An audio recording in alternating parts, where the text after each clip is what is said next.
मेरे प्रिय दर्शकों नमस्कार। प्रिय दर्शकों, ऋषि ज्योतिष में मैं आपका स्वागत करता हूं और आपको बहुत धन्यवाद देना चाहता हूं कि आप मेरे वीडियो बड़ी उत्सुकता से देख रहे हैं। आशा करता हूं आगे भी देखते रहेंगे। मैं हर वीडियो में आपसे आग्रह करता हूं कि आपको अच्छा लगता है तो लाइक करें, शेयर करें। जिसने चैनल सब्सक्राइब नहीं किया है तो सब्सक्राइब करें। मेरी कुंडलियां वो आप लोगों के द्वारा दी हुई होती हैं, कि कमेंट्स में लिखा हो या लाइव प्रोग्राम में आया हो, तो आप लोगों की कुंडलियां हैं, आप लोगों का मार्गदर्शन है। मुझे तब खुशी होती है जब आप उससे लाभान्वित हों। आज भी कुंडली में एक नवयुवक की है, 25 साल की आयु है। कुंडली में विचार करते हैं उसकी कुंडली क्या कहती है। सबसे पहले तो हम बताते हैं लगन। लगन जातक का स्वयं है, स्वयं का प्रतिनिधि है, कुंडली का संचालक है, कुंडली का मुखिया है और वह स्वयं अपने आप है। अगर लगन का स्वामी नीच राशि में हो जाता है तो प्रतिष्ठा की हानि हो जाती है। क्यों? लगने जब नीच हो गया तो प्रतिष्ठा की हानि हो जाएगी, उसको सम्मान नहीं मिलेगा। और जिस भाव में है उस भाव के गुण भी कुछ ना कुछ जुड़ जाते हैं। लेकिन मेन है जब लगने से नीच हो गया, खास तौर से मैंने अपने अनुभव में देखा है, जब लगने से नीच हो जाता है तो ऐसे जातक को स्वतंत्र रूप से काम करने की आदत नहीं बनती। उसको कुछ ना कुछ सुपरविजन चाहिए, वो दूसरे की देख रेख में काम चाहिए। ऐसे कह लो बुद्धि कमजोर हो जाती है। कुछ भी होने दो, तो लगने स्वयं है और फिर कुछ जिस भाव में है उस भाव का भी असर पड़ता है। द्वादश भाव में किसी का भी शुक्र हो, शुक्र द्वादश भाव में बैठ करके बड़े खुश होते हैं, और साथ में केतु हो, तो शुक्र तो शौकीन है, खर्च करने वाला है। और सुनो दर्शकों, सप्तम भाव और द्वादश भाव दोनों भोग के संबंध हैं और शुक्र भोग का कारक है, भोग विलास का कारक है, गुप्त अंगों का स्वामी है।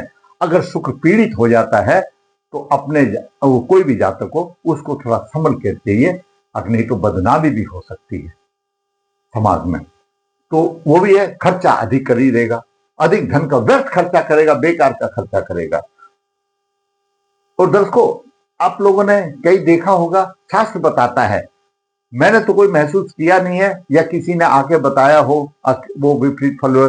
अगर छठे भाव का स्वामी अष्टम में हो या द्वादश भाव में हो, पाप प्रभावित हो, तो बताते हैं विपरीत परिस्थिति में राजयोग बनता है और उसका फल मिलता है। जब माइनस इंटू माइनस प्लस हो जाता है, ऐसा मान करके सोचो। मैंने भी काफी वीडियो में बताया है, लेकिन अभी तक किसी दर्शक ने ये नहीं बताया कि मुझे इसका फल मिलता भी है।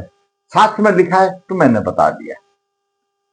तो वो भी होता है, दाम्पत्य सुख अच्छा मिलेगा ऐसे जातक को।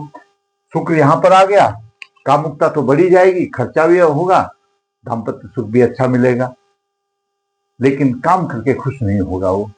और फिर लड़ाई झगड़े भी होंगे, काम करके खुश नहीं होगा, लड़ाई झगड़े भी होंगे। आइए बात करते हैं क्या कहती है कुंडली उसकी। खर्चा अधिक, धन की हानि, स्वास्थ्य भी कमजोर होगा, विपरीत राजयोग लगने से राशि में, आलसी भी होगा। काम नहीं करेगा तो झगड़ा ही होगा। आलसी कौन सा काम करता है? कोई काम नहीं करता। अगर कोई कर देता तो अच्छी बात है। 23 फरवरी 2000 कृष्ण पक्ष 4 हस्तर 4 बुधवार को सुबह 7:15 पर हुआ। कुंभ लगन में हुआ। सूर्य 9 डिग्री 53 मिनट है, बुध यहाँ पर 23 डिग्री 7 मिनट है, लगन के 18 डिग्री है। द्वितीय भाव में मंगल 14 डिग्री 31 मिनट लेकर के, तृतीय भाव में गुरु 7:32 लेकर के, शनि 18 गया, 11 डिग्री का फर्क है।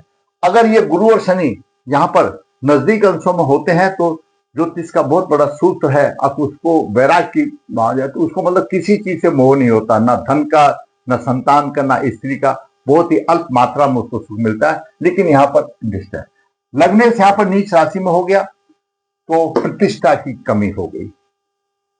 पराक्रम का भाव है, आलसी हो गया, पराक्रम करेगा नहीं। क्यों? लगने साधारण तौर पर अगर लगन का स्वामी तीर्थ भाव में होता है, क्यों? तीर्थ भाव पराक्रम का भाव है, साहस का भाव है, कुछ कर गुजरने का भाव है। एक लगने की अच्छी स्थिति होती है वो तीर्थ भाव।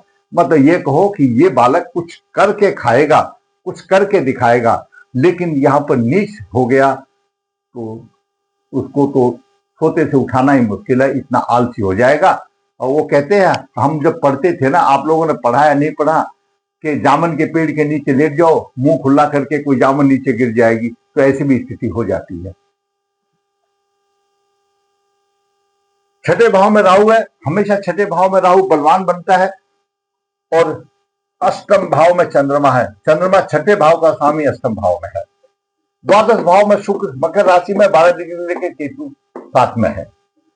शनि नीच राशि में है, लग्नेश है, प्रतिष्ठा नहीं, आलसी, पराक्रम की कमी, परंतु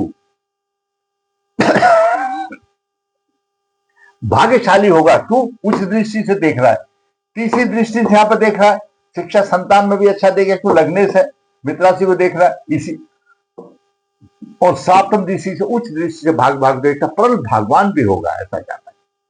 लेकिन दसम दृष्टि से यहां पर देख रहा है तो खर्चा भी अनाप शनाप करेगा। शुक्र पहले से ही खर्चा कर रहा है, शनि भी खुद करेगा और अनाप शनाप से खर्चा करेगा। यहाँ पर बहुत बेकार खर्चा इतना करेगा कि लिमिट से बाहर हो जाएगा, आर्थिक परेशानी आ जाएगी यहां पर। परंतु शुक्र द्वादश भाव में केतु के साथ है, कामुकता के वशीभूत ऐसा जातक होगा, उसको कामुकता के अलावा और कुछ नहीं दिखाई देगा। वो किसी की तरफ, घर में किसी की तरफ ध्यान भी नहीं देगा, कलह का वातावरण बनता है, रोग शत्रुओं से पीड़ित होगा। क्यों छठे भाव को देख रहा है, रोगों का होगा, पीड़ित होगा और रोगों पर खर्चा भी होगा, और फिर धन का अभाव हो जाएगा, धन का अभाव हो जाएगा। संपन्न होते हुए भी धन का सदुपयोग नहीं करता वो, और शुक्र बदनाम दे सकता है, साथ में केतु भी है, ध्यान रखना चाहिए। सूर्य की बात करें तो सूर्य सप्तम भाव का स्वामी लगन में है। स्वास्थ्य में कुछ कमी तो होगी, क्यों शत्रु राशि में है भाई, बैठ के खुश नहीं है, परंतु तेज स्वभाव होगा, शक्ति भी होगी उसकी, अच्छा दौड़ धूप करने वाला होगा। जैसे कि खिलौने में चाबी भर देते हैं ना, दौड़ धूप करता है, ऐसा खूब दौड़ धूप करने वाला होगा, तेज स्वभाव का होगा। अपनी राशि को देख रहा है, स्त्री पक्ष विशेष सुख मिलेगा। और ऐसे जातक के बाल कम होते हैं, होते नहीं है, आंखों में थोड़ी सी परेशानी आ जाती है, क्यों शुक्र का तेज है और बर्दाश्त नहीं होता। और आप लोग देखा होगा, कुछ जेनेटिक होते हैं जिसके सर के बाल समय से पहले उड़ जाते हैं, वो हालत इसकी भी होगी, बाल उड़ जाएंगे, इसके कम होंगे। यहां पर बुध साथ में है, और बुध पंचम भाव का स्वामी है, बुद्धिमान होगा, और बुद्धादित्य योग भी बन रहा है। ये भी एक सफलता सम्मान का पूरक योग होता है, बुद्धादित्य योग बन रहा है। बेशक ठीक है, सूर्य कुंभ राशि में है, थोड़ा देगा, लेकिन बुद्धादित्य योग बन रहा है, एक सम्मान कारक योग बन रहा है। और बुध कोई अस्त नहीं है, 14 डिग्री दूरी पर बलवान स्थिति में बुध है। सूर्य भी कोई ठीक स्थिति में, लगन के उदय भी अच्छे हैं, मतलब बुद्धादित्य योग एक सम्मानित योग है। बुद्धिमान होगा, सोच समझ कर काम करने वाला भी होगा। लेकिन यहां पर तो आलसी हो गया, यहां पर भी आलसी हो गया, खर्च क्या करेगा, क्यों लगने से बहुत बड़ी चीज है, इसलिए उतना होगा। ये ग्रहों का अलग अलग प्रभाव में बता रहा हूं। अभी छठे भाव का स्वामी चंद्रमा अष्टम भाव में चला गया। जब चंद्रमा छठे भाव में, अष्टम भाव में निर्बल हो जाता है, मानसिक बल कमजोर हो जाता है, उसका ठीक नहीं रहता, कार्य व्यवसाय में हानि करता है। क्यों, छठा भाव संघर्ष का भाव है, संघर्ष कर नहीं सकता, वो मानसिक बल कमजोर हो जाता है तो कार्य व्यवसाय में हानि अपने आप हो जाएगी, संघर्ष नहीं कर पाता, हानि हो जाती है। परंतु सिद्धांत ये कहता है कि छठे भाव का स्वामी, मैं ये कहूंगा कि और कोई ग्रह हो तो उसका विपरीत राजफल मिल जाएगा, लेकिन चंद्रमा के विषय में इतना अच्छा विपरीत राजयोग का प्रभाव मिलना मुझे नहीं लगता, क्योंकि चंद्रमा छठे आठवें भाव में वैसे ही मानसिक बल कमजोर हो जाता है, कुछ करेगा नहीं तो राजयोग क्या करेगा। विपरीत राजयोग का यह है कि वो इतना परेशान हो जाता है, और फिर उसको ऐसी स्थिति आ जाती है कि धन के द्वार खुल जाते हैं, उसका अच्छा हो जाता है। लेकिन यहाँ तो छठे आठवें में चंद्रमा हो जाता है, लेकिन शास्त्र कहता है, और छठे भाव का स्वामी अष्टम हो, मंगल देख रहा है, विपरीत राजयोग आपको मिलता है तो भाई जरूर कमेंट बॉक्स में लिखाना, मुझे अभी तक किसी ने नहीं बताया, ताकि मुझे भी फीडबैक आप लोगों से मिल जाए।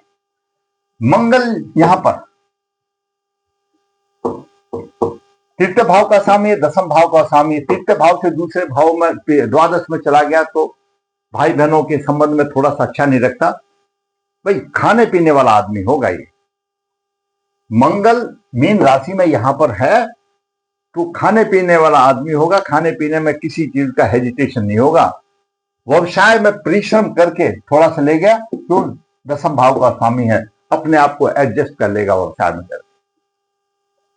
शिक्षा संतान में थोड़ी सी परेशानी होगी, वो अलग बात है, उसका चतुर्थ भाव का स्वामी है, और अष्टम भाव से थोड़ी बहुत धर्म की भी उन्नति कर देगा, पराक्रमी होगा, मंगल पराक्रमी।